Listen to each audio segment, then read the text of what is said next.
Hi everyone, Lisa here from Down to Earth Gardening, and I have a big smile on my face today because I'm surrounded by beautiful plants and I'm working out in the garden. So it just makes me so happy. So today's video is going to be on pollinator-friendly perennials. So I have some beautiful flowering full sun perennials for you today that I'm actually putting in my garden. I have a very sunny full sun area that we're starting from scratch, so I can't wait to get some beautiful color in there and also get some flowers that the butterflies, the hummingbirds, the bees are really attracted to and are also pretty hardy. So again, I'm in zone 6A. Always check your hardiness zone before selecting your plants and planting. So we've got quite the list today, and a lot of them are in full bloom. We are coming up on mid-June here, and so there's a lot flowering in New England right now. And you might see me be a little skittish because there's a lot of action, a lot of bumblebee action on these plants here, and I am surrounded. So the first one that we're going to talk about is right in front of me. You all know what a fan I am of purple flowers, and this nepeta here is a catmint that is just electric bluish purple right now. And this is Persian blue. Gorgeous. Now catmint is such a hardy plant. It does really well in a drought, so dry conditions, and I've also planted it quite often on commercial and municipal projects because it's so hardy. It's also very salt tolerant, and I also find that if you shear it when it's done blooming that you will get another lighter bloom, but it still will bloom and be beautiful. Okay, so next to it I've got something orange for you. So these here are echinacea, and they're called color-coded orange you awesome. I don't know who comes up with these names, but they're so great.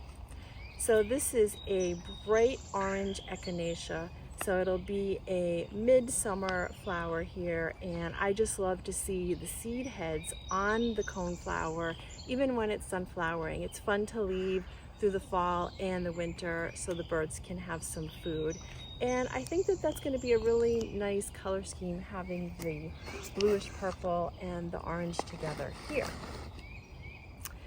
So we've got another one here that's not flowering in front of me, and this is going to be a spikier flower. So we're also looking in the mix to have some different styles and textures. And this is called Veronica Ever After. So this is a paler bluish lavender flower, and it's really starting to bud nicely. So we're going to do a nice group of these here.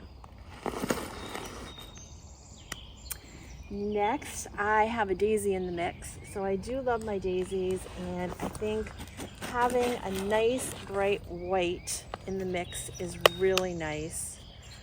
So Leucanthemum Amazing Daisies, this is Marshmallow, and it's a double flower, and the petals are kind of fringy, so the flowers also have a fun texture. So this too, you do want a deadhead when it's done flowering because you can also get another bloom from the daisy. So of course I've got some Monarda, some bee balm. And what I will say about bee balm is you do want to look for some mildew resistant varieties, and I have tried one of these before. I'm trying a second. I have two varieties here. So you want to look for mildew resistant. I like to try them in my yard before I really recommend them and plant them for my clients. But they also will spread around a little, and I'm okay with that. You just have to know that, because I like a full garden and I have a pretty big space to fill. So this is the one in my hand that I planted before, and it's called Bubblegum Blast. And it is a pretty electric pink color. And this one here is all budded. All right, there's a bumblebee on this one here. So this one I haven't tried before, so I'll have to keep you posted. It's called Berry Taffy.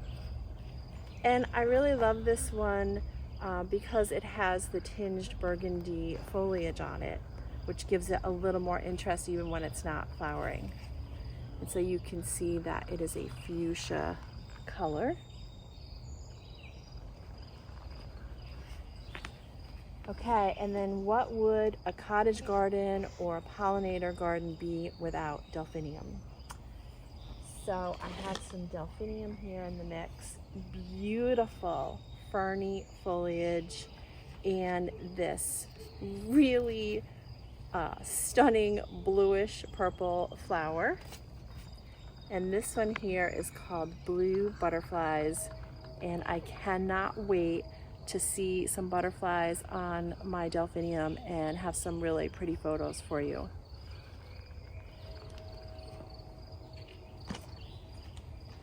Okay, and then last but not least, I'm gonna bring the whole tray out here. It's so beautiful. Is the Agastache, also called Hummingbird Mint. Comes in so many different colors.